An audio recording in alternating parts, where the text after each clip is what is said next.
Good evening, everybody. Thank you for joining us today. It's your boy Carlos, your host of the Just Fans podcast. And of course, I got my regular co host here who happens to show up every time. Rios, how's it going, bud? Doing pretty good, man. Before we start, you Yeah. just say shout out to the Dynamo for beating Yeah. Messi FC. Felt real damn good. I don't give a damn if he played or not. They still would have lost. Mm-hmm. I agree. That it? Yeah. Oh, I thought you said, first of all, I thought you were going to have more things to say. You don't want to, No, you don't, you're no traditional shout out to the Mariners fans or any baseball fans out there? they don't even deserve the attention. Got it. The, Okay. the Seattle Kareners. Kareners, got it. Kareners, nice. I like that. All right, and today, man, I'm excited because the last time we had these two on, it was a great show. These are two guys that I've known for a while.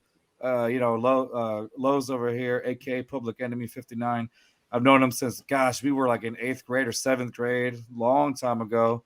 Rios was 85 when that was happening, and then because he's old. No, anyway, and so then I got JP here, who I've known for a good while too. But these are awesome dudes, and I love having them on. Lowe's, JP, welcome to the show again, guys. What's up? What's going on? What's going on? Hey, what's up, guys? Thank you for having us again. Oh, no problem, dude. I love the Astros jersey you're wearing. You got to rep H-Town. You know, I got my CJ Stroud going on. JP, what you represent right now today? Well, I mean, I'm not representing anything. It's late. He's like, I represent myself. You're like Garrett Cole. Right, Garrett Cole. That's about it. But I represent H-Town every day. That's all There I you can go. That's what's represent. up. The SWAT, we baby. need represent I don't know about the H-Town. SWAT. I don't know about that. But Oh, what? Mute his mic. Hold on. How do I kick someone out? I'm just I kidding. don't know about that. Man, yeah. So it's been a while since we've had you guys on. I mean, gosh, the last time we had you on, we didn't realize we were going to have the type of rookie quarterback we're having right now. Man, I don't even think we had D'Amico on the radar, did we? No. Right before, like a week before the NFL draft. Oh, you're right. So we did have D'Amico already. Yeah, that's right. You're right. Yeah, we already had D'Amico. Yeah, we were like eyeballing Bryce Young at first, and then the whole thing with CJ. But honestly, can I just say? What a bunch of idiots. Can I say one thing? Those guys are losers. That's why they have a Dumbasses. podcast. Losers. And those can tell you, I since the NFL draft was like, we already knew who was going to be involved as far as the players. I told Lowe's, Bryce Young is a hell no, and I gave my points and reasons. Lowe's knows, and we agreed on yeah, we were not high on Bryce Young. Right. I do want to say at one point you were high on Will Levis. I'm just throwing that out there. I was. But the reason why, and the reason why I need to hear this. I felt Will Levis is because I don't really watch a lot of college football. I don't. I've tried this season thanks to Deion Sanders. I've tried. I'm used to people knowing how to read defenses, know exactly when to tackle, angles. Like in college, I feel like there's no defense whatsoever, and it gets annoying as hell. And so I didn't really watch a lot of tape on CJ Stroud, but I even told Lowe's, compared to Bryce Young, I'm sorry, it's gonna hurt a lot of people because there were a lot of Texans fans that wanted Bryce Young, like a lot, and I don't know why, because short people do not make it in the NFL. It's very, very rare. Okay, and take it from someone who's 5'7", the shortest person I ever saw on the field, and who was 5'7" was Maurice Jones-Drew for the Jacksonville Jaguars. He was my height, and he was huge. All right, not from the height, but from the width. And even then, he was a running back. What about the girth? I don't know about the girth. We were all what I thinking tell it. you is, as far as quarterbacks, I think at that time the smallest quarterback we ever seen was Doug Flutie, and Doug Flutie, journeyman quarterback, had his. I'm dropping my age, whatever, those Wheaties that I used to enjoy in the mornings. But I personally didn't like Bryce Young, but CJ Stroud has been tremendous. We'll talk about it a little bit further, but yeah, man, I'm glad. And we also got, if you guys remember, that linebacker that I wanted, which was the defensive end. Remember, I wanted Will Anderson. Oh, Will Anderson, yeah. No, that guy's been, that was a good one. So really quick, I wanted to talk to you guys. So as you can see, I went and invested on a CJ Stroud jersey because I believe in CJ. I know that it's been. Should. It's been 3 games, but I'm sold on this kid. I've seen his performances now, and I can remember in early 2017 when Deshaun Watson came in the picture, and I at the time I was like, wow, Deshaun Watson's got it. And now that I'm looking back, now that I see the progression with CJ Stroud, I'm like, this kid is going to blow away the expectations that we had with Deshaun Watson. He's going to I hope so. surpass those expectations because I'm like, we had he's off to a great start. There's no interceptions. Where is he now at 906 yards, if I'm not mistaken, or something like that? 900 something, over 900 for sure. 903. 903, yeah, 903 yards total, and it's only been 3 games, and he's already impressed a lot of people. And one of the biggest concerns was, he's an Ohio State quarterback, okay, but now it's like, is that what we're going off of by now? Like what's going on? But now, I mean, this kid's been proving them wrong. So I love that. He's a pocket passer. The previous Ohio State quarterbacks, there were more dual threat quarterbacks than in the pocket. At Ohio State, like he barely took off. The only time he really took off all year was that Georgia game. That was the first time anyone had any real tip of him actually using his legs to pick up first downs, to make big plays.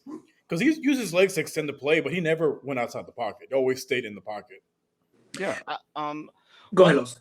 My thing and from the moment I saw tape on Bryce Young and CJ Stroud, I mean, yes, Bryce Young made some plays in college. What I saw from Stroud was, to me, another level and something that would succeed in our level, in the NFL level.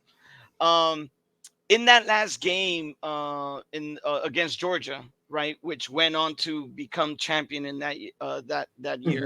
Mm-hmm. What I saw from CJ, man, was leadership, was the clutch gene, which you don't really see all the time. Maybe sometimes you have quarterbacks who are in a solid system and they never really have to clutch anything, and quarterbacks that don't succeed. But in that game against Ohio against Georgia, he drove them down the field. I saw that clutch in him.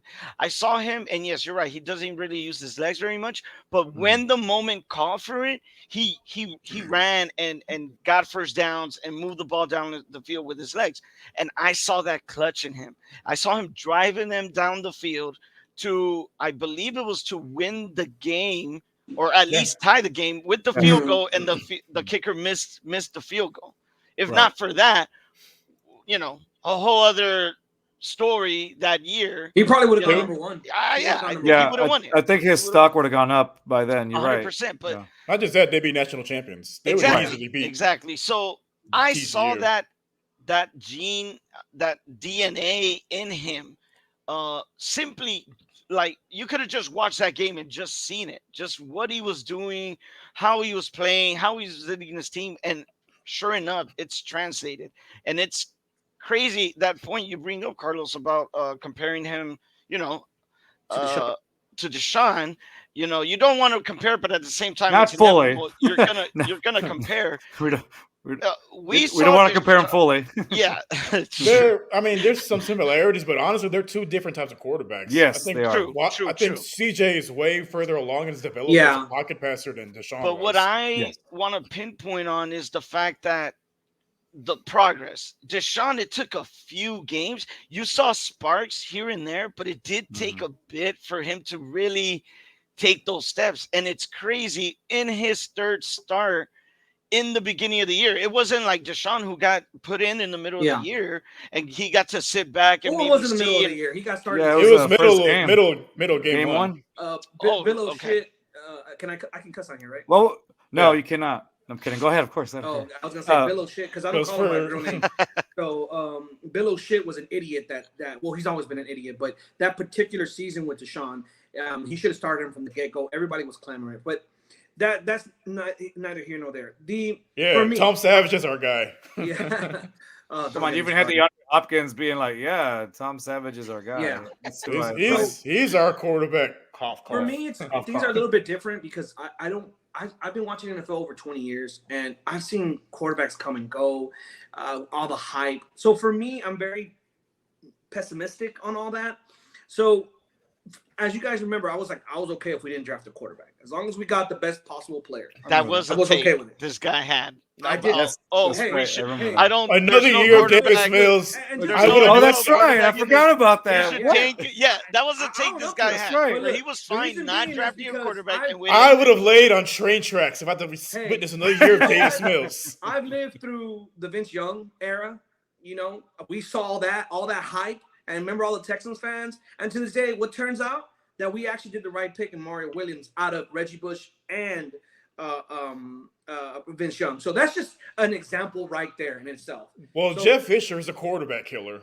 Well, Jeff Fisher went to a Super Bowl. The Texans can't say that for any Mr. head Seven. coach. I mean, he inherited the greatest show on turf. He didn't build that team. No, he actually was with Tennessee. Remember, Tennessee went in 1999, I think it was, against the 99. Rams. But as far as CJ Stroud, from what I've seen, when it comes to Deshaun Watson, the one thing that I like that CJ Stroud has learned, which I've noticed these 3 games, and I saw it live in person, I went to go see it in Indy, is he's learning how to get rid of the ball quickly because he has no offensive line, which is a different topic. So for me, I saw the improvement from 1 week to the 2nd week and to the 3rd week. It was very noticeable. He only really right now has about 2 seconds to throw that ball. He has to go through his first read, his second read, and just throw whoever's open. And he's doing a very good job about that. Sometimes he holds a little too long, but that was Deshaun Watson's Achilles heel. He would hold the ball way too damn long, trying to be a hero.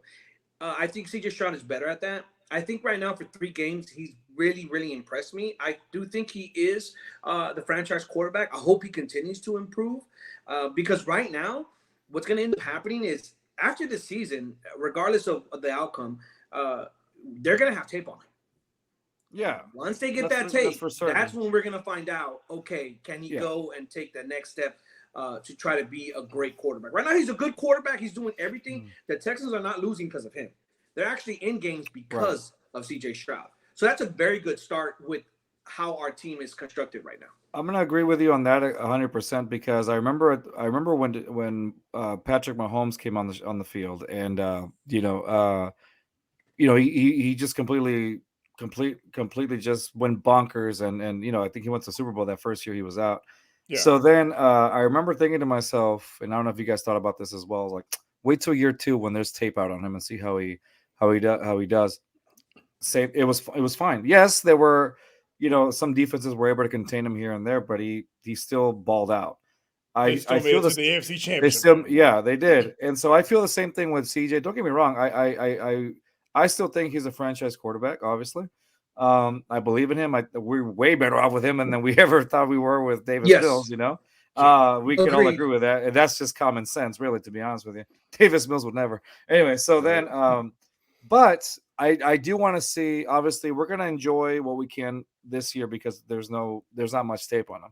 Next year with the Texan season, I really want to see what this kid's made of, and that's where you got your sophomore year coming in. There's more tape on you, like JP just said. I want to see how he's going to prevail. And Rios has always brought up a good point about CJ when he says, this kid's been through a lot of adversity since he was younger.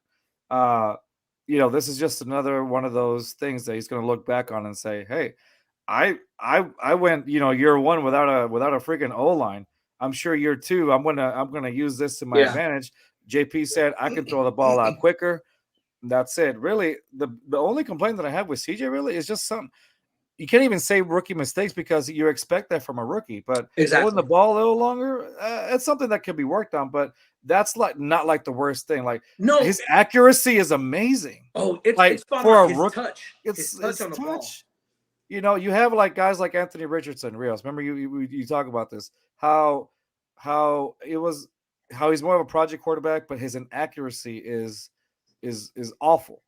That's one thing. Basically, their game plan is a lot of short passes, a lot of screen passes because he can't make those throws. He's not ready yet. When I went to the Indy game, the first thing I noticed was he's dropping, which this is bad on the defense did not play great that day, but he was throwing a lot of 5-yarders, 8-yarders to wide open receivers, and they would just yak like yards after the catch. They would just go and do their thing. But the one thing, because I don't want to poo-poo on CJ Stroud. I want to give him his flowers. I think he's a great quarterback right now, currently, it's because I don't want to give high expectations. I think he's doing a really good job. Your PTSD is kicking in. Like, I don't want to praise him too much dude, because I've been let down by this team before. I lived through David Carr, Matt Schaub, good Lord, Tyrod Taylor. God. Let's put it this way: did any of them put up numbers like this in the first 3 starts? Matt Schaub did. No. Matt Schaub actually was like, everybody was like, oh, Matt Schaub. And then Matt Schaub well, maybe there's a chance. And Matt Schaub was a veteran at that point. He wasn't a rookie. Yeah, he was actually a backup. He was there in the league for about 2 years. But he backed up Michael Vick. CJ Stroud has done a really good job without an offensive line. He has impressed me. He's learning, and I can tell he's learning at a very rapid rate. I think that's a lot on the coaching and the way they coach him up on every game. And this whole thing about throwing it quick, it's because he doesn't have an O-line, but it's going to translate once he gets more time. And I see he's getting more comfortable in the pocket as well. And that's one of the things, because I know sometimes that urge from college is there where you want to be a hero, but sometimes you got to go and get whatever the defense gives you. And I've seen it. He started, like, in this last game in Jacksonville, there were certain times where he would just check it down, and he would just keep it moving. And that's what we need with this type of offensive line that is not great. Okay, and he's taking us to another level with just that below average offensive line. My only negative on CJ Stroud, which, I mean, the guy's been great. Right. Yes, I hope he meets those expectations we have for him. Right. It's only 3 games in. Yeah, that's why I want to crown him down a little bit. Let's temper things down. But I do see the advancement. My only thing is, I wish he would use his feet a bit more. I'm seeing him, and he has the ability, he has the athleticism to run the ball himself. I'm not saying that should be a main focus, but whenever it is asked of him or a lane opens up, just go run it. I feel like he's very hesitant to do that. He just always wants to throw the ball and chunk it, which is great. Ideally, you want him to gear more towards pocket passing, but when the situation calls for it, like, run the ball. That's my only thing. And the league literally caters to you, wants you to quarterbacks to run the ball, like the whole sliding. He can literally never get hit if he doesn't want to, and if he decides to run the ball. Never get hit, really? Never get hit. No. That's one of the things about running quarterbacks. And I put Josh Allen in this category. I never have liked running quarterbacks because they have a tendency to get injured. And if CJ Stroud wants to stay in the pocket, that's fine for me. With this line, I don't trust this line to really watch his back. He's already taken some pretty harsh hits. Yeah. Run, slide. No, I'm not saying he's never going to get touched or but if he's sliding, he's not supposed to. I'm just saying, like, that would be my only little thing, my piece of advice. But what do I know? But other than that, honestly, I've been watching the games quite close, and especially in Indy, there's really very rarely times where he needs to run. In Jacksonville, he did do one where I thought there was a wide receiver open in the middle. I wish I could remember the play, because I don't want that to happen. I don't want him to get happy feet. That's my thing. So in the pocket, he moves so well, man. At this, in the pocket, he's so graceful. His feet are constantly moving. Sorry, I'm over here doing. I was gonna say, you sound like you're reading a book off of, like, Amazon. Like, his feet move so lightly, gently. It's so good. It is so good the way he moves in the pocket. It is surprising for a guy his age, rookie, 3rd game in the NFL, and he's already maneuvering the pocket in such a way, like, it's crazy. The one check down that he did where he was surrounded, basically, he gets bumped. He still immediately turns to the check down, checks it down, completes that. We get a good bundle of yards. Like, just so poised, bro. Yeah, like, it's crazy. Bryce Young couldn't do that. Bryce Young is too small. See, and that's the thing about, like you guys said, he's doing all this. As we speak, he's doing all this with a. I want to take a quote from Rios here with the O line that's taped together with duct tape and prayers, because they're down to the 3rd string now. And then I think, if I'm not mistaken, one is it Jones who's out now? He's I out. think Josh Young, the backup is Josh out. Jones, the So backup of the backup, is out. Like So now you're going on either practice squad or something, and well, then no, Nick Healis is going to start left tackle. well, Laramie oh, Tunsil's out. good God. Josh Jacobs is out. I thought Titus Howard would come back by now, but he's not. He's not going to come back to the next game. So it's Next Juice game, Scruggs. 5. So I mean, right now that offensive, Tunsil? I don't even think it's taped up. I just think they're praying something happens, that God makes a miracle, and they Elmer's just. glue. I think all our prayers were answered Gorilla Glue. against Jacksonville. I don't think it's going to work this time. No. I just. That's the thing though, because the Steelers are coming in with with TJ Watt, first of all. Yeah. I don't know which somebody in the O line. Now, Rios, do you know if off the top of your head is Tunsil is he been completely rolled out already or no? Pretty much. He's so CJ is, you know how you said you wanted to see his legs? I think that you're going to see him run a lot more this weekend. Well, he's not going to have a choice. Well, the good thing about Pittsburgh, their run defense is one of the worst in the league. So this is going to be the game with Dameon Pierce actually show what we saw last year. Dameon Pierce has been completely, even with backups, he should have running lanes because their run defense is terrible, which feels weird saying about the Steelers because that's what they're known for. But they were known for their running game, their run defense. But now it's like it's bad. You need to run Dameon Pierce. I mean, last because that'll neutralize TJ Watt. You run it well, like it takes him out of the game. Last week, the Dameon Pierce only had 14 attempts, ran for 31 yards. Yes, he did have a touchdown, but even then, he was only averaging 2.2 yards per carry. I mean, those are record low numbers for Pierce. Now, you can argue, obviously, of course, that it's the O-line that's not helping him out. No, it is the O-line. I can tell you. There's no holes. There's no holes. There's no holes. Tell them those. What I'm seeing from this O-line when it comes to run blocking is the guy getting the ball, the run blocking, no push. There's no push forward. There's no push. There's no holes being made. So it's just him. It looks like rugby when they just go into a little of the scrum and they try to push the pile. I mean, that's what it looked like. The guy. Let me ask you all this. Last year, was there any type of push either? Low line was just there was on the left side. There was on the left side. If you watch the left side, it was Laramie Tunsil, and I forgot who else it was. But there was a good push on the left side. If you know, there were holes, yes, you're right. I mean, there were a lot of plays where he would break a tackle and get those yards after the contact and get some yards. But it's some extra yardage. It just the looks average even point more of contact grim. It was looks even more grim now. Behind Like I mean, there was one play where he got tackled like 3 yards behind the line. He managed to get like 2-3 yards out of it at the end. I mean, the guy's doing all he can. Bro, the guy's doing all he can. To me, it's trying to run the ball. You can't. There's two reasons. There's one.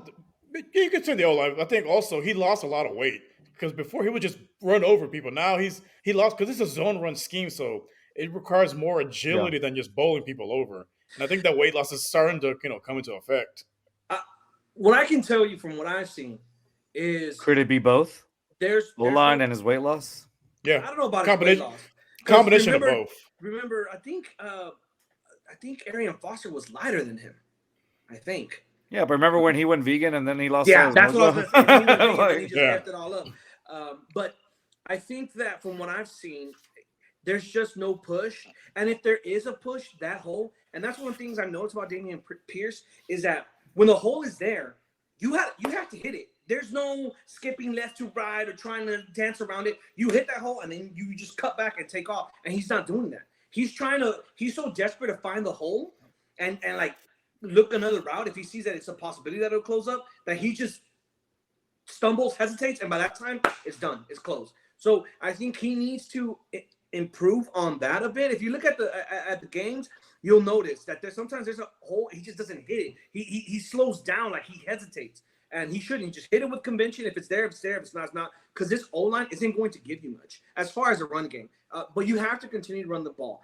A lot of people are like, well, why does D'Amico keep running the ball? You have to run the ball. You have to. That's understandable. You have to run the ball. No matter if it's giving you 2 yards, 1 yard, you have to run the ball to, alleviate some of that pressure off of C.J. Stroud. Because, I mean, the last few games, he was getting – quarterback pressure more than 30% of the time. He's getting like 47, 46, whatever it was. And that's high. That's high. That's really high. Average is 30? No, I highest will 30. disagree. I think D'Amico wants to establish the run. I think with this team, the way they're constructed, this should be a pass first team. You should use the pass to set up the run. They invested way too much. Because look, just to give my opinion, I don't think Titus Howard is a good right tackle. I think he's okay. I don't think he's that good, but they invested on him. They invested in Laramie Tunsil. They traded for Shaq Mason. Shaq Mason is very good run blocker. One of the things is Juice Scruggs was supposed to be a kind of a quick learner, smart center, but he can also run block. So you invest heavily on your offensive line because you want them to, number one, protect the quarterback, but you also want them to be able to run so it can alleviate and have that open because you don't want a lot of, like you mentioned, a lot of hits on CJ Stroud. You want to alleviate him. If you can stop him from making too many throws, which is always better in the NFL, you do so. The thing is, my bone to pick with this whole offensive line situation is, why the hell did Nick Caserio, knowing in May? Oh yeah, knowing that all of his low line was going to get injured. No. How could he not know? Bro, that's on him. That's on him. That's bro, on him. this discourse hold on. in the Texas community. Hold on, let me see. Hold on. And said that in May he knew about Kenyon Green's injury, and it wasn't a matter of when he was going to be out. I think that was stupid of Nick Caserio. I think that sometimes his ego was a little too high, and he should have got decent backups. Right now, this isn't looking good for Nick Caserio. For me, the offensive line issues, that's on Nick Caserio. All of this is on Nick Caserio. I'm sorry. I don't know. You have to have good backups. You have to have good backups. I'm sorry.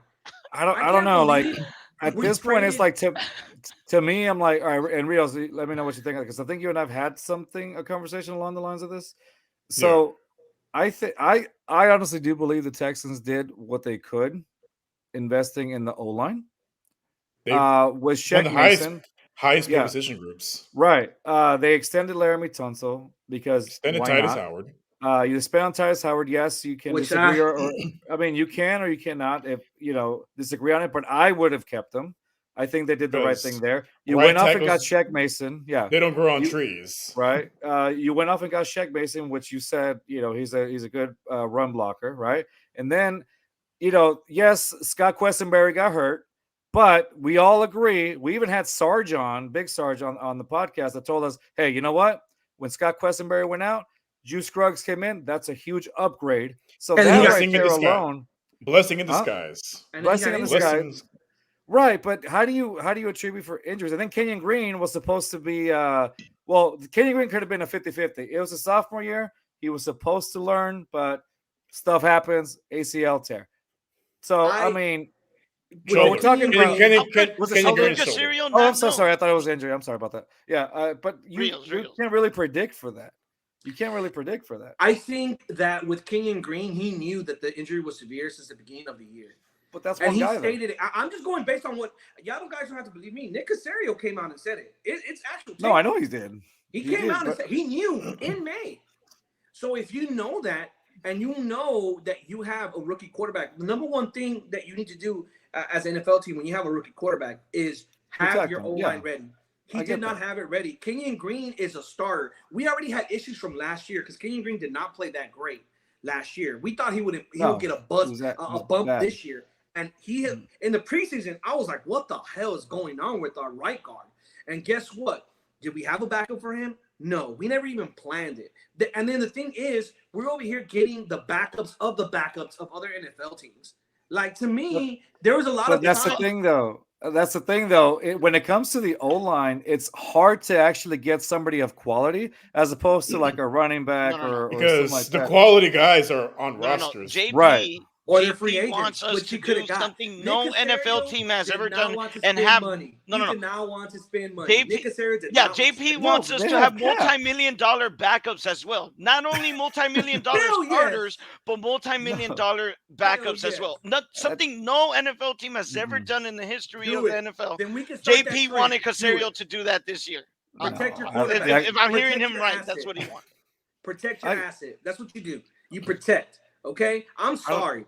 At the end of the Pro day, Bowl he had an starters, opportunity. Pro Bowl backups. I agree. Like I see Oh, your man. point, JP. I see your point, JP, of wanting to protect your quarterback. I see Maybe that. I get that it. works in But it works in Madden, but in real it life, works in Madden, yes. there's this thing called a Because salary cap. you Bro. don't just have like backup, right guards or left guards just hanging That on are like, Pro here if you Bowlers need me. because Pro bowlers, they- yeah. Well, they're if gonna want JP's starters. Madden team create a team, he does, and that's Just a what simple he wanted Casario to do. Just a simple question. Do you think the backups that we have are backups for other NFL teams? Yeah, that's where we got them from. That's where No, we got no, it no, from. no. I'm saying no. My question is, are they real backups? Because the majority. I mean, of are we the- a real NFL team?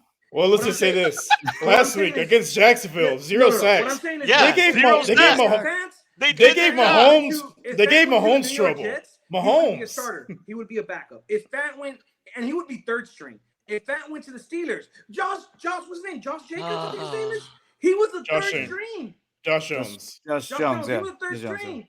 Like, we're getting third stringers. We're not even getting backups. I'm literally Lowe's can getting do all more this and all that. bald as he Look, keeps going. I'm you have to losing more remember. hair. You I have will to say remember, this. As he Lowe's was talks. a Matt Shaw fan. Lowe's was a David Carr fan. He was never really into the offensive line. Like, I know from watching football that you need your O-line to protect your quarterback. You wanted Will I don't Levis. think- Get the hell out of I here. don't bro. think I don't think the Texans have done a good job on getting decent backups for our starters. Zero have done a sacks horrible against job. the Jaguars. I don't know. Let what me else say you this. need. Like, So the Chiefs starting O-line had trouble against Jacksonville's pass rush. Our backups kept CJ upright, no sacks, in no issues Casario, whatsoever. we trust. Do you think that's going to be I consistent? no slander on Casario while I'm here.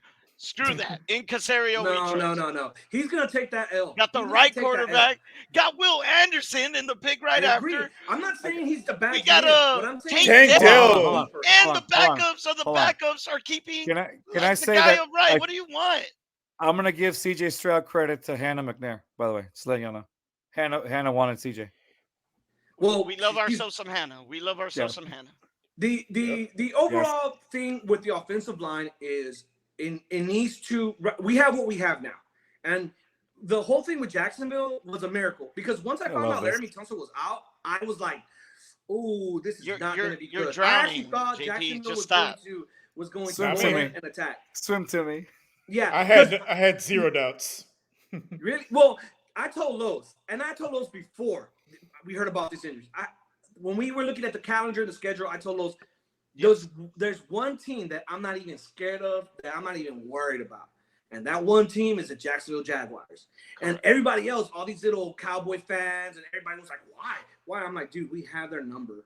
Dude, since 2002, we've been whooping Jacksonville Jaguars ass all the time. I can agree with you on Even that. further, Mauricio since Drew 2020. would run for 200 yards, and he would still lose. That's how good we are against the Jacksonville Jaguars every time. The only team that I was concerned with was Indy. I'm not even scared of Tennessee. I was scared of more of Indy than I am of Tennessee. But the O-line, it's Jacksonville. We got that push. Miracle, the football gods, they helped us out. We got TJ Watt coming. And TJ Watt has a motor just like his brother. His brother was better, by the way. TJ Watt is not going to stop coming. And the thing about TJ Watt in their scheme for the Steelers, they move him around. We have like, one-on-one, I would be like terrified. Like, you need to chip him. You need to put a tight end. You need your running back to help. If you need the lineman, the tight end, and the running back, all of them to stop TJ Watt, you better do it because he's going to come and he's going to come fast. Ooh, pause. And he's going to go ahead and sack CJ Stroud all day, every day. If this offensive line does not play like they play in Jacksonville, In I Casario, hope they trust, do. man. But the offensive line is not a good offensive line at all. Oh, it's not. It's not. I agree. No when one's saying they're a great Yeah, offensive they're not a line. great offensive You're line. missing 4 starters. Yeah, No of one Yeah, you're course says missing that. not. 4 starters. But You're not going to be a good O-line. As yeah. long as they Because can get the considering job that, done, they got the job done against Jacksonville. Correct. Jacksonville I gave agree. Mahomes trouble. I agree. that's all they need to do. Me personally, when I heard that Laramie Tunsil was out and it was only Shaq Mason left, I was like, oh no, like Jacksonville's going to devour that O-line. But they did a very good job. They shut me up. I'll take it. But In CJ, we trust. yeah, I like trust in but CJ. CJ, we trust. and that's the thing. CJ Stroud did a very good job in getting rid of the ball. He helped the O-line. He did. Don't I'll agree act with like it. he didn't have plays in that game that he had Matt time, and he Yeah, got the he receivers did. down the He did. field. He He did. caught Tank Dell I twice mean, down the Tank Dale field. twice. He had time. That was a blown coverage. The second one was a blown coverage. Doesn't matter. We Well, took he care had of the it. time. He had the time to look down the first field one, and chunk that hole. he didn't So point I at mean, accuracy. Yeah, the first one was a good pass. you know, Rios is the incoherently drunken over the there. hate that and you're not the only one, JP. I've been seeing it online a lot. A lot of Texans fans attacking Casario for that same reason that you're mentioning. And to me, it's just mind-boggling. Like, we can't have multi-million-dollar backups. He's the general It's manager. not, and he's done his job. And he's done the job. Hey, He's done the job very well. You don't hear me bitching about the. Yeah, I do players hear he you got. bitching. I'm not bitching about who he drafted. I'm bitching about the fact that the O-line could have been better, but he was cheap. Like I said. And we had how much cap space did we have? So Yeah, you a want lot. multi-million-dollar backups? Is that your like, solution? Literally, you could sign like You want 4 multi-million-dollar offensive linemen backups? at good money for 1 year. That's what he's doing anyway. He's signing 1 to 2 year deals. Okay, next Come on, topic. bro. I'm done. I'm done. Come on, bro. I want to hear y'all argue. Bro. I have a question. Who should he have signed then? Yeah, give me one person that you should. Honestly, I had given this list to Los, or I had already talked to Los about this. There was some good. I don't remember. There was an offensive lineman from Denver. That was one of them. There was another one that was from Minnesota that he was a free agent as well, and there was another one from Seattle that I thought and they were backups that I thought would have helped the team because I don't remember them. Not starters. Backups. They weren't starters. They were like backups. Because we already had, by that time, signed Laramie Tunsil. We had already signed Titus Howard, and we had already traded for Shaq Mason, and we already had our rookie center. So our right guard, I knew that we needed a right guard because I was like, I'm sorry, Kenyon Green has not been playing well. And Kenyon plays left guard. Kenyon Green? I thought he was right guard. Shaq Mason's right guard. Okay, I'm sorry. Well, Kenyon Green as left guard, either way, whatever position he was playing, it was horrible. You knew his number. All right. He's a quarterback. Whenever you're watching a game and the offensive line I never mentioned, that's a good thing. Okay. Every game he was mentioned by number. So I mean, for me personally, I think there were some good backups. There were some lists. If you really go back in time, let me name off these names that got signed over the offseason real quick. All right. There was Orlando Brown. Orlando Brown is known. That's the number one offensive lineman that got signed over the offseason. 4 years, $64 million with the Chiefs. And now let me go from there. Mike McGlinchey, never heard of him. Donovan Smith, never heard of him. Caleb McGrary, never heard of him. I mean, Taylor Lewin never got signed. He's doing his podcast. Kessenberry, our last year center. Scott. Yeah. He got signed with the Bills, 33 years old. So the other Questenberry brother. Oh, the other one. That's the other. The brother. Yeah. The brother, yeah. The point is, there was some good. He could have got him, and he's signing him for cheap. He's doing it 1 to 2 years, and he's always doing that. Los, so you're doing it ranking by is it being ranked by top to bottom, or is it just random? Top to bottom. So those names, those are top 10 old tackles that got signed. Outside of Orlando Brown, they're all backups. Yeah. That's what it sounds like. and that's what did you need? You needed good backups. You don't have any good backups. We have good backups. We have 0 sacks. Good backups equals 0 sacks. For 1 game. Oh my God. Game, so you're complaining off of Indy. 1 game. You're complaining off of 3 games. No, 2 games actually. I can tell you, 2 shit games, and you're complaining out of 2 shit games. You were there. We were watching Baltimore Ravens. We were like, what the hell is going on with the offensive line? I'm sorry. 1 game. Baltimore was 1 game. He needs to take heat. Nick Casario needs to take heat. Everything else, he's done great. What? For not getting good backups for the offensive line. No one other than Texas fans had us beating the Jaguars. No one had us beating the Jaguars. All the analysts had us losing to the Jaguars. I'm sorry. He's taking heat. He's taking heat. All right, bro. Taking heat my ass from idiots. You're doing his whole thing like snap. He's doing the whole thing where, Matt Shaw, please stay as our quarterback. You're doing the same thing all over again. He took it. We haven't gone farther ever. No, bro. Since Matt Shaw. Matt Shaw took us further. Did he suck? Yes. Did he throw touchdowns for the other team? Yes. But he literally is the best quarterback we've ever had. Stop being loyal. Step back a bit and look. Can y'all come back every week? Golly. All I'm doing is this It's right now, guys. ridiculous. This guy is can't. loyal I to a can't. fault, dude. Like I remember telling him, hey, bro, David Carr needs to go. No, he doesn't. There's still hope. I'm like, bro, it's 5 years already. There's No. That's a lie. That's a lie. 5 years I in, was I even wasn't this. supporting. It was so bad. I was rooting for Peyton Manning to beat the crap out of him so we can get rid of him the next year. And he won that game. The game that I wanted him to get, but the next year he was gone. But the point is that for me, he needs to take heat. The O-line needs a lot of help, a lot of prayer, a lot of prayer. Because I'm sweating right now just thinking of If we beat the Steelers, no, hold on. If we beat the Steelers, All right. will you shut the hell up and say Casario was right and you're wrong? No, Casario was not right. No. I'm ready. No. So even if we beat the Steelers, Bro, Surprised your you hand better isn't line it burning up, right now, bro. so Reels. even if You we beat better the line it up, Steelers, bro. you won a minute. So you're never wrong. So y'all should make a bet. What happens if the Texans beat the Steelers with no No, sacks? Loser shaves their head. I told those we're gonna beat the Steelers. I So told then them. what's then What's the problem? we're good. But because the Steelers aren't that good, bro. The Steelers are not that good. They got TJ Watt. They got TJ Watt. Outside, okay, I agree with TJ Watt. And he's injury prone, so who knows what can happen. I'm not wishing an injury on him, by the way. Just who knows what can happen. But take TJ Watt out of the picture. They really don't have much. So then Offensively, they're not that great. So Kenny, like you mentioned, his name's Kenny Pickett, right? we had this conversation, JP, just a few days ago about our upcoming schedule. Mhm. And if we continue to get better, like we have a good chance at having a pretty solid record, I agree. because And who told you our that? schedule, yeah, you said that. So now you're saying, okay, let's say we have that good record. Let's say we win Mhm. the next, 5 out of the next 7 games, That's not right? happening, huh? Okay. Let's say we win the next 5 out of the next 7. It's not going to be because of Nick Casario. Oh, it's Wait, hold on. Let him make Never his mind. point real quick. Go ahead. Go what ahead, I'm Les. saying is It's because of Hannah. She got a CJ. because of That's Hannah. what his it excuse is. right now is the Jaguars suck or the Steelers suck. Well, a lot of the teams we're gonna play upcoming Atlanta. are not great teams. The Saints. So if we have a Saints. winning record and our O line plays well, he still won't say, you know what, I was wrong. It's just no. He's gonna say those teams suck, and our O line still trash, and Casario still should be. No.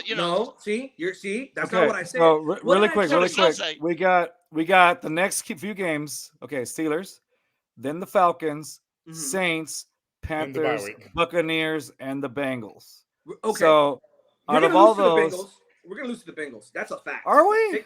Because No, they're not yeah. looking pretty good right Yeah, they now. don't look great. Joe Burrow is gonna be a little bit healthier. I think Joe Burrow is little by little getting healthier. And they have too many weapons, man. I don't think the Texans can keep up with the Bengals. But Will it be Casario's fault? no. Los is dumb. Here's what I was saying. What I was saying is Los, these backups are man. bad. I have not said the starters. I said the backups are bad. Okay? By that point, and what did I tell Los? After the Steelers game, if we win that game, we get back Titus Howard and we get back Juice Scruggs. You're already getting a boost to your offensive line. So of course your O-line is going to play better. Okay? And then after that, you have easy teams. So you can go ahead and get that unit back in order. And little by little, a lot of the players are going to start coming back. So that's why I said we were going to have a good record. But right now, you mean to tell me that our O-line, just because we beat the Jacksonville Jaguars, who we've always dominated since 2002, come on, bro. They won. Come on. Did they win the division last year? Yes, they did. Yes. Jacksonville And did. this is Yeah. mostly the team that won that division last year with a quarterback that, even though he's, I don't like think I that said, quarterback's man. that good. I think he's overrated, but beautiful. whatever. think he's got great. I beautiful don't hair. think he's that great either. But my point is, we were not the analysts, right? Not Texas. We had a different idea about that game. We know how it is with Jaguars. We were not supposed to win that game according to other people. Because they're dumb. And then But in we the knew. end of the day, they kept Stroud upright. Maybe the run game still needs to work on it, right? Creating holes on that aspect. But as far as protecting our biggest asset, they did the job. They did a good job. They did a good job in Jacksonville. I'm not denying that. But And that's really Casario. Who but- signed those players? Yeah, but you have to look, bro. It's something not magic D'Amico, It's always, Not Hannah. It's like whenever we face Casario. Jacksonville, bro. Every time we face Jacksonville, our O-line always plays Cal was great, out bro. there making burgers. He didn't sign. He those was making things. out their burgers. He put that HGH on them burgers. Look, He's Casario out, for he's me out there personally, cooking. Put Out some I'm there glad. cooking. Let I'm glad him after cook. respect on this game, Casario's name. after this game with the Steelers, we're going to start getting our O-line back, and I'm very happy about that. I'm not saying I like Titus Howard, but it's going to be a bigger upgrade than the right guard that we have now. And Juice Scruggs, who I did like, is going to come back and is going to go ahead and start taking over the center position, and that alleviates all the pressure from all these offensive linemen that are backups, and then they can start going back to their natural roles. I think, I'm gonna throw the O-line their flowers. They shut me up for the third week. The second They'll week, shut and you the up first this week, week. the second I week, don't want to and hear first no week, more literally. Casario slander when we beat the Steelers. And I don't want to no, hear no no. more Casario When slander. he's talking so much shit, when the O-lineman went down against Baltimore, I forgot what his name was. The O-lineman that went down that got injured. Ours? Yeah, ours against Baltimore. It was right before a big, massive fumble. I forgot his name. The point is that the moment he went down and they put in his backup, even me and Lowe's looked at each other and we're like, oh, yeah, it's a sack. Guess what? Sack and fumble. So The high are first you snap of those offensive that linemen, right backup, tackle came in. That was First you were snap so quiet of the then. game You're all for talking down him. now after one game. Don't be a It Cowboy was- fan, bro. Please don't be a Cowboy fan. Well, in Acknowledge his the defense, mistakes. it was three backups. The Ravens game. The only starters was Tunsil and Shaq Mason. Everyone else was a backup. It was a backup that started. I forgot what his name was, but the point is that the third stringer it's his fault. The guy's not supposed to see the field you at gotta all. have in the NFL. You gotta have good backups. I'm sorry. I know it. Like I said, So we gotta have good third stringers. I mean, I'm not saying third stringers, but we're using our third stringers right now that are not that great. And if they go to any other team, they'll still stay in the third stringers. You want decent quality backups. You need people that can swing. You need people that to either position. You do need good quality backups. I'm sorry, but if the backup gets hurt, I mean that's the only thing left is third string. I agree. There's no fourth string. At some point, D'Amico Ryans is going to stay in there, even though he played defense. Look, the injury bug for the Texans is really, really bad. It's been bad. It's been bad. I'll give them that. But as far as the players and the players that were selected for the O-line as backups, I think there were better options out there, and I think Nick Casario was like, "Nah, I'm not spending." So, it's on him. I don't care what Lowe says. It's on him. It's on record. All right, really quick. It's on video. So let's so after we spend 45 minutes talking about the O-line, let's move on to something else. What did y'all think about Bobby Slowick's play calling? I say that it's improved since game one. Rios and I had questions like, what is happening with this? Yeah. Mostly because we, the Damian Pierce not utilizing them, and then after the third week, it's like, okay, I see his purpose at the moment. Not to go back to the O-line issue, but we're basically a pass first team at this point. And so now it's like I did like a lot of the plays that he drew up. You can say, as blown coverage on the Tank Dell one, but we still took advantage. CJ, I mean, that first one was a blown coverage. It was not. That was two defenders, pinpoint accuracy. So I'd like to give Bobby Slowick a lot of credit for a lot of those things because I think he's, as time goes by, I see a lot of what he's doing. I'm like, you know what, I could get behind this. This is great. We see the vision, and they haven't opened the whole playbook yet. That's the thing. Yeah, it's like 30% at least of the playbook. So this is good stuff. So what do you guys think? He needs to take those screenplays out. Hold on, JP. I'm gonna let Carlos talk because I know you did a lot. So Carlos, where do you let Rios talk because me and JP been arguing this a little. No, you're good. All right, Rios talk. Yeah. No, I like the utilization. He's like, I'll let Rios talk. He talks. No, I'm kidding. Go ahead. Yeah, no, go ahead. I like the utilization of the weapons we have. You see everyone getting the ball, spreading the ball out, people doing their roles as they should. You see Nico kind of taking those intermediate routes, right? He's great in the middle of the field, and they're using him in that aspect. You see Tank running those go routes, those flywheel routes, getting open down the field and just burning people.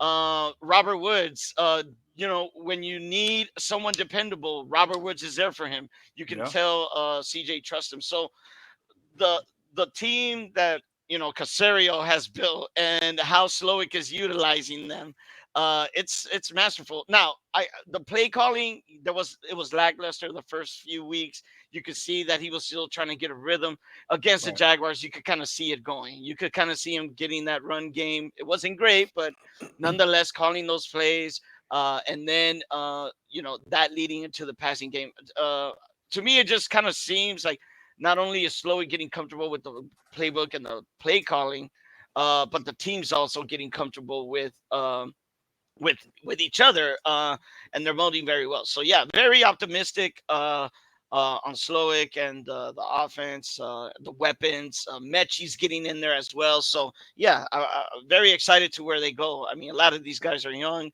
Mechie's first year really playing, even though he was drafted last year. Right. Tank Dell's getting better every game. Stroud, so it's just crazy. It's crazy. Yeah, Nico Collins is benefiting that Pep Hamilton isn't there anymore. You can Yeah. tell. And Davis Mills. And Davis Mills. I think offensively, he needs to take those screenplays out. He needs to be more creative. Even I could tell when he was about to throw them. They're stupid plays too. I've always hated screenplays. I think Bill O'Brien put that in my head because he had the most stupidest screenplays of all time. Sometimes he Could be a reminds me kind of of Slow, too. but he's improving week to week. This team is still young, and this coach is young too.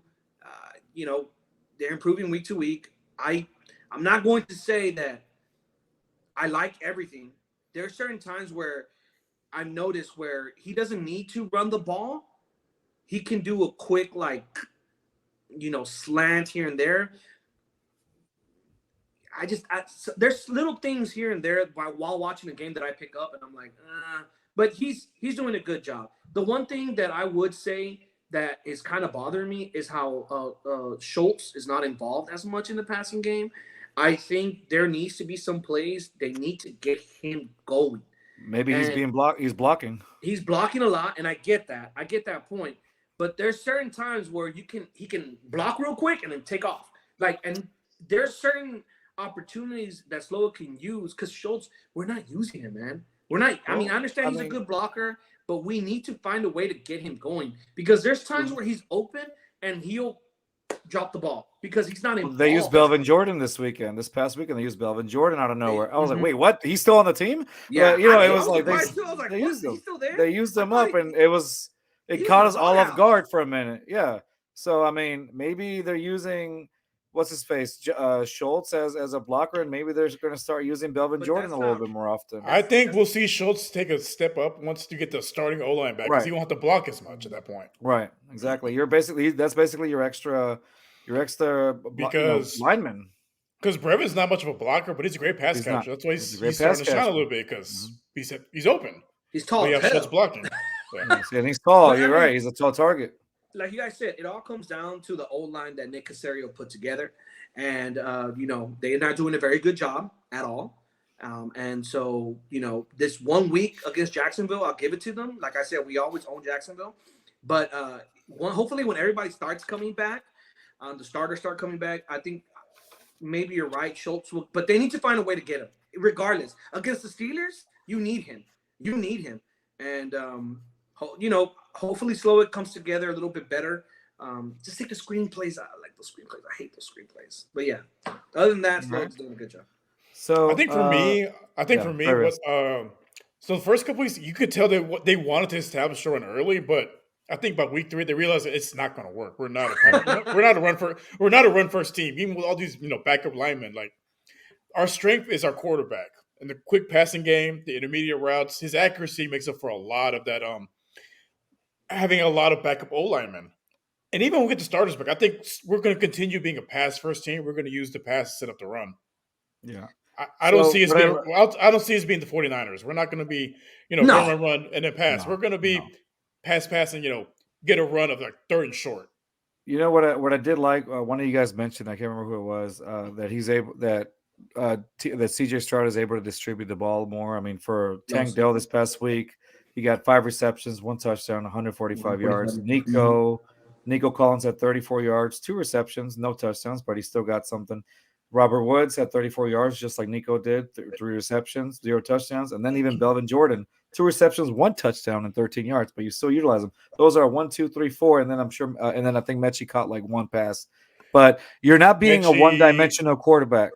You know, Pierce, like it was yeah, like 9 receivers that right. caught a pass. Yeah, exactly. You won't. You're. They're not making you a one-dimensional quarterback where you know exactly what target he's going to be. I'll bring up Matt Schaub again. I know you guys. His main target was Owen Daniels, and honestly, Andre. Andre. Other than that, I mean, did he rely too much? There was Jacoby Jones wasn't going to do anything at that time. Oh, don't. Kevin Walter here and there. Kevin Walter took us to the playoffs. Remember in Cincinnati, he caught that ball for a touchdown. Right. Took us to the playoffs. I understand Put some that. respect on Kevin Walter's name. No, I'm not saying Kevin. I'm not saying he caught a Walter pass or from anything. the Right. Bengals player, TJ Yates. Right. TJ Yates, by the way. Yeah. But nonetheless, what I'm saying is that they didn't have that many people to distribute the ball around like I'm seeing here. I like the fact that he's doing that he's distributing the ball. Again, Patrick Mahomes did that. He was targeting a lot of players, too. He targets different players all the time, and he was making them look good, except for tuning. Good Lord.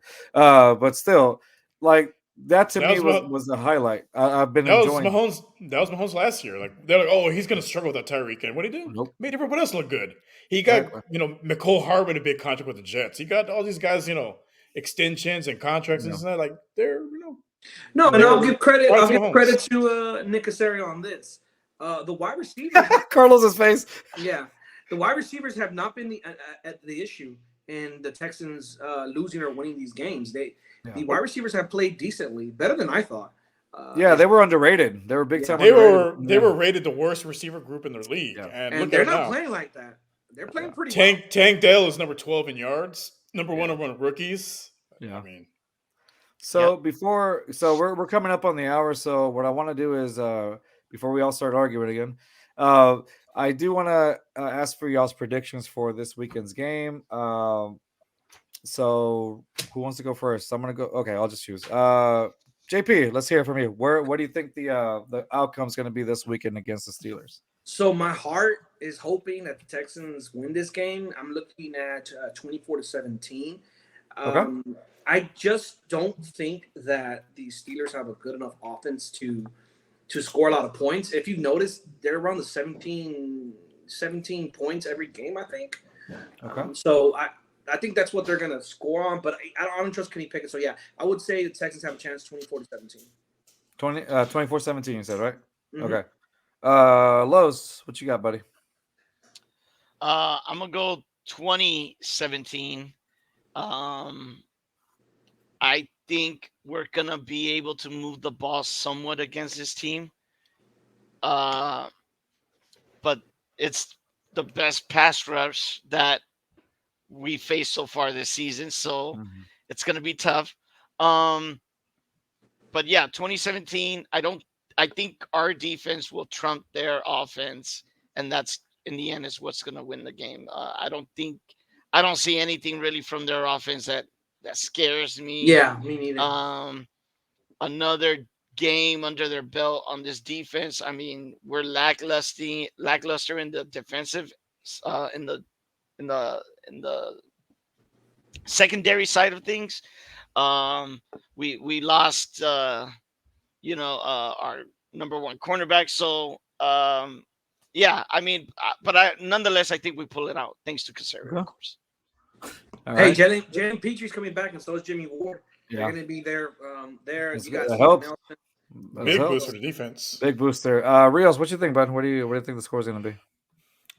So I think their offense is not impressive. They can't score in 17 points. I think they're going to struggle with having Ward and Petrie back. So I think this is a game where Dameon Pierce finally, gets over 100 yards. Oh, okay. I'm going to go 28-13. Okay. I see that. I actually do see that. I was going to say exactly what you were going to say. I think the Steelers' offense is going to definitely struggle with Jalen Petrie, who's just lights out. And then Jimmy Ward. Jimmy Ward was a huge difference maker last week against the Jacksonville Jaguars. Yeah. Because you didn't just have MJ Stewart get picked apart by Gardner Minshew.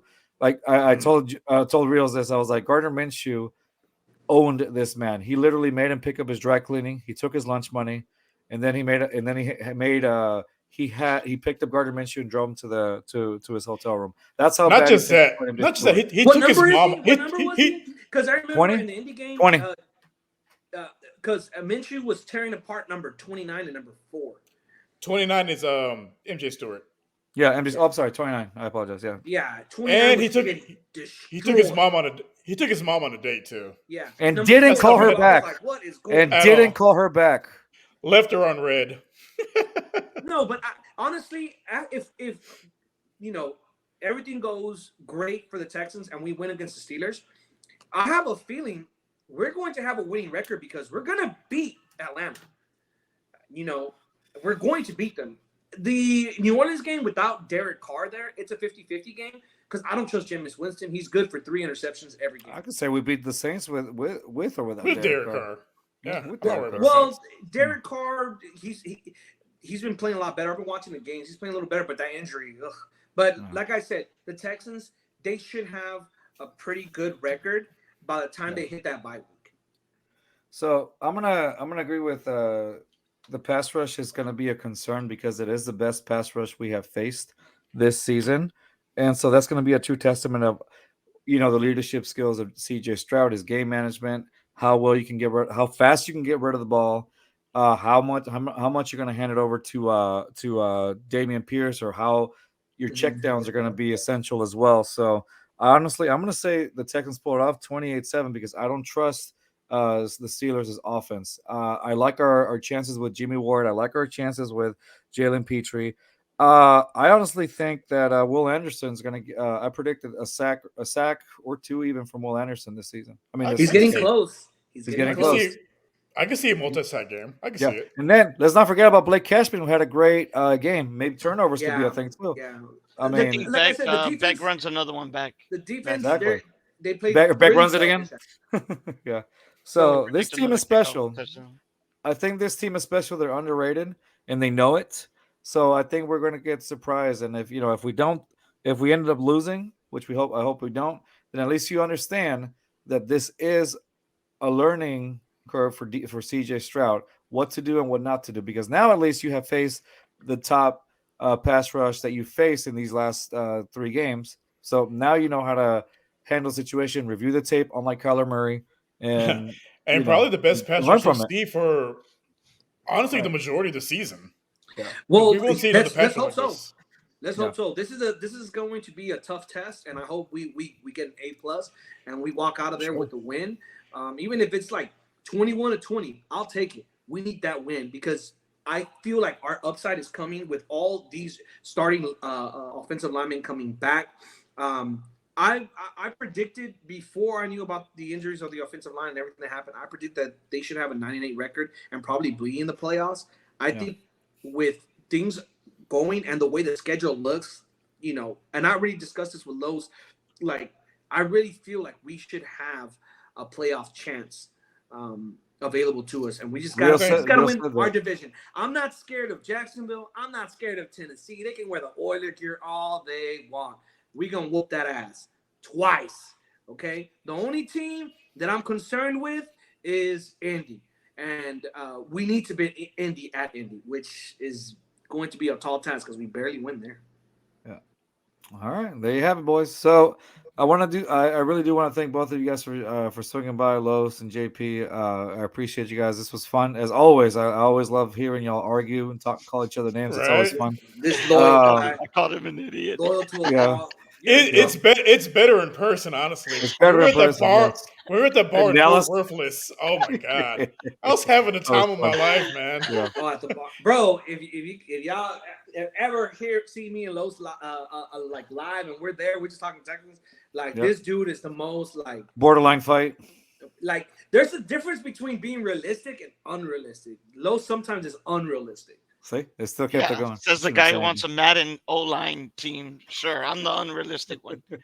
Well, okay. All right, y'all. We're gonna call it a show. We're definitely gonna have them back again soon. But I was after all right, the y'all. Steelers, so I can talk crap to Los. Yeah, we'll see. All right, y'all. All right, guys.